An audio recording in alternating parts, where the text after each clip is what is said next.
ఉమ్మడి నల్గొండ జిల్లాలో నిన్న ఉరుములు మెరుపులతో కూడిన ఈదురుగాలులు బీభత్సం సృష్టించాయి. యాదాద్రి భువనగిరి జిల్లా భువనగిరి మండలం కూనూరు గ్రామంలో కొన్ని ఇళ్లు, కోళ్ల ఫారాల పైకప్పులు బలంగా వీచిన గాలులకు ఎగిరిపోయాయి. నందనం గ్రామంలో మామిడికాయలు నేలరాలాయి.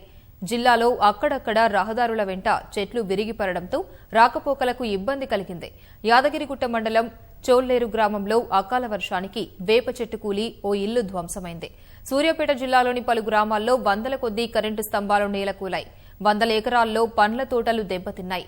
చివ్వెంల మండలంలో సుమారు 200 వరకు విద్యుత్ స్తంభాలు పడిపోయాయని అధికారులు పేర్కొన్నారు.